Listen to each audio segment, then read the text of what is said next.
Kita awali seputar Bandung Raya malam dengan informasi pertama. Pemirsa, keberadaan Matel atau mata elang atau debt collector tak jarang menimbulkan kekerasan di kalangan masyarakat. Hal tersebut karena para Matel tersebut seringkali menagih pembayaran dengan menggunakan ancaman ataupun kekerasan. Otoritas Jasa Keuangan pun berupaya meneliti penggunaan Matel outsourcing yang ternyata ada juga yang bertindak menagih padahal sudah putus hubungan kerja dengan perusahaan leasing.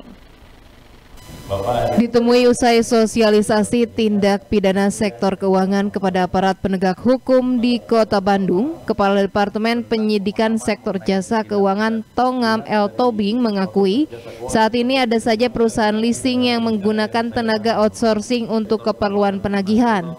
Menurutnya hal tersebut sebenarnya berbahaya karena ada saja Matel atau mata elang atau debt collector yang kontrak kerjanya dengan perusahaan leasing sudah habis tapi masih melakukan penagihan. Belajar dari pengalaman di Bali ya, Matel di Bali itu. Yang terjadi sebenarnya adalah oknum-oknum yang mengatasnamakan Matel yang sudah habis kontrak dengan jasa keuangan gitu. Jadi itu perlu dilihat juga. Orang yang merampas kendaraan waktu kejadian di Bali, beberapa anggota yang mengaku Matel itu adalah memang kontraknya sudah habis dengan industri, tapi mereka masih melakukan kegiatan sendiri. Nah ini juga mungkin banyak seperti itu ya. Oleh karena itu industri itu tidak akan bisa bekerja sama dengan orang seperti ini, tidak akan bisa karena mereka pasti hubungan kerjanya pasti diputus seperti itu. Nah kita lihat kasus-kasus seperti ini kan kesempatan bagi oknum ini kan untuk mencari kendaraan yang dulunya sudah dicari tapi nggak dapat, kemudian sudah putus kontrak dengan jasa keuangan masih melakukan. Ini perlu diteliti sebenarnya kejadian-kejadian seperti itu. Direktur Reserse Kriminal Khusus Polda Jawa Barat Kombes Pol Denny Okvianto pun menyatakan jika Matel mengancam bahkan melakukan tindak pidana terhadap penunggak cicilan, ada ancaman pidana yang dikenakan seperti pasal 351 dan 170 KUH pidana.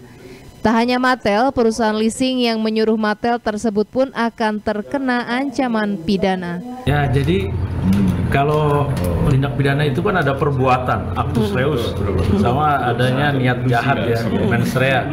Nah ini kita koordinasi terus sama jasa. Jadi kalau sudah ada tindakan merampas secara paksa, tarikan, ya ini kan frasa terhadap tindak kekerasan ya, itu sudah masuk ya.